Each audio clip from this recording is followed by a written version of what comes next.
Maaga pa ako rito. Wala rin naman pala. Ayaw nyo yun? Na wala kayong malalang sakit? Ano sinabi mo sa mga tao ko? Saan mo ako susunduin? Siyempre, sinabi ko may pinuntan kang kaibigan.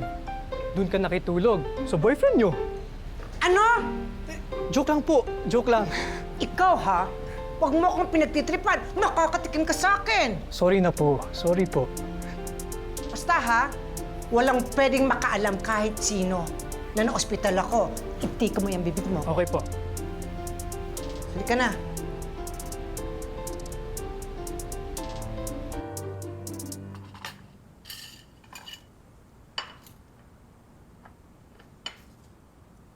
Oh, anak, tamang-tama yung gising mo. Oh, maupo ka na. Pinaghandaan kita ng sopas.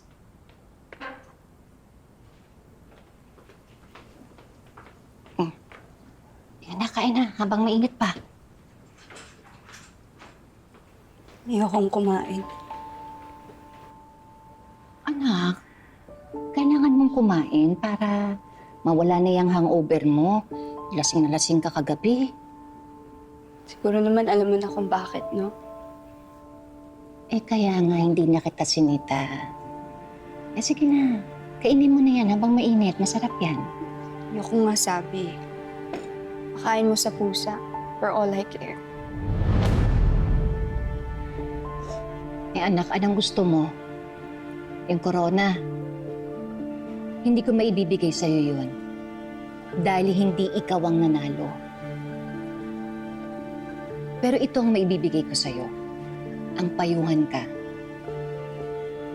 Anak, alam mo sa buhay, hindi lahat ng gugustuhin natin ay makukuha natin. Kaya dapat, matuto kang tumanggap sa pagkatalo. Parang ikaw lang na yan, no? Laging talo. Kaya tanggap ka lang ng tanggap, no? Oo, tama ka. Natalo nga ako sa maraming laban. Pero nanalo naman ako nang maging anak ko kayong dalawa ni Tyrone. Tama ka nga. Ikaw lang yung nanalo. Pero ako, nalugmok ako sa kahirapan kasi ipinagkait mo sa amin yung tatay namin. Kaya wag mo akong papayuhan ng ganyan kasi hindi tayo magkapareho. Dali. Lalaban ako. Hindi ako susuko. Nanalo man si Belle ngayon, pero hindi siya laging panalo. May araw din siya.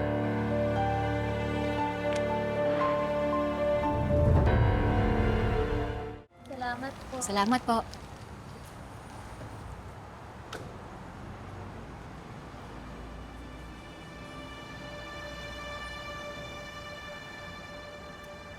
Natalo pala si Tali sa finals, ano?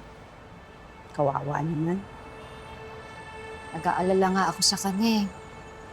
Kasi hanggang ngayon, hindi pa rin niya matanggap. Alam mo, hayaan mo yun. Ganun naman yung mga bata ngayon mag-react eh. Yung ma-emosyon ba? Lilipas din yun. Alam mo, nung kaedad ko naman si Tali, madali ko naman natanggap na hindi para sa akin yung tatay nila. Ibang sitwasyon yun. Ibang pagkakataon. Alam ko naman eh. Pero alam mo kung minsan iniisip ko, tama kaya na hindi ko pinaglaban yung mga anak ko sa tatay nila? Yan ka na naman, Rosel. Nega ka na naman. Ginawa mo kung ano yung tingin mong dapat at makabubuti at tama para sa'yo at sa mga anak mo ng panahon na yon. Tsaka, di ba, di na naman talaga pwede dahil may asawa na nga siya ngayon eh. Kaya talagang hindi kayo obra. Isa pa, sigurado ako na may tamang lalaki na para talaga sa'yo. Talaga ba? Naku, sa edad kong ito, naku, hindi na. Sus, bakit naman hindi? Oh, ang ganda-ganda mo, bait-bait mo pa, masipag. Naku, wala naman sa isip ko yan. Sus, talaga? Nega ka talaga. Meron niya. Anong ganyan? May gwapo dun sa labas, hinahanap si Madam Jacinta. Si Madam Jacinta hinahanap. Eh, sino daw? Sino yung bisita? Ayaw sabihin eh. Sabi lang niya kamag-anak ko siya ni Madam. nasan ba si Madam Jacinta? Ay, sinundo ni Tyrone. Natulog daw dun sa bahay ng kaibigan niya. Ma'am, total, ikaw ang pinakamatanda dito. O, hindi akong pinakamatanda dito, ha? Usapin mo sa labas. Yung naghahalap kay Madam Jacinta. Eh, bakit ako? Wag na ako. Sige lang, madam. araw eh. Ikaw na ang humarap doon, Sel. Total, ikaw ang pinakamaganda. Yan, Tsaka yun. masipag. Oy, masipag ka. Oy, paminin. Ikaw na. Bakit nga ako? Ano sasabihin ko? Dapat kayo na lang ang humarap doon. Ikaw na. Tsaka, ikaw ang nagmamahala dito. Ikaw ang magaling dyan. Ma-PR ka. Sige, Hindi naman ako ano sasabihin ko doon sa bisita ni Madam. Bakit naman ako? Ano sasabihin ko doon sa bisita niya? Patulungan niyo kaya ako dito.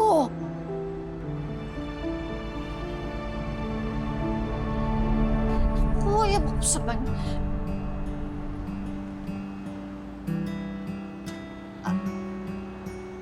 Hindi man parehas yung sitwasyon natin, parehas lang ng pinagdaanan. Baga, minsan pa nga, pamilya pa natin ang gumaganito sa atin eh. Tulad ng ate ko. Darius? Rosel? Anong ginagawa mo dito? Dito ako nagkatrabaho. Eh, ikaw, anong ginagawa mo dito? Eh, ikaw yung naghahanap kay Madam Jacinta? Oo. Magkakilala. kayo? Nakita kasi kami kagabi. Nag-date? Hindi. Hindi ko pa nga siyang masagasaan kagabi. Oo, kasi ako yung may kasalanan dahil naglalakad ako ng hindi ko namamalayan. Nandun na pala ako sa gitna ng kalye. Ah, ganun. Magpasagasa din kaya ako, no? Para magkaroon din ako. Alam mo na. So, magpapasagasa ka para makahanap ka ng true love. Oo. Mas maraming chance sa MRT. Doon, marami yun. Ikaw naman. Ilang pasada doon hanggang sa mapunit ka. Ikaw talaga, sobra naman. Ay, sandali, ikaw nga yung naghahanap kay Madam Jacinta. Bakit? Gusto ko sana siyang makausap. Bakit gusto mo siya makausap?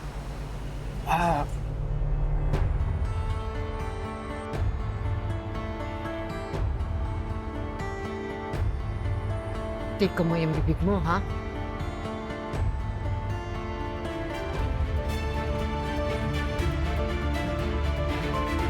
Excuse me, Rosel?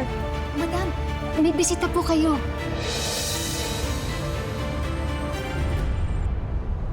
Anong ginagawa mo dito? Hayop ka!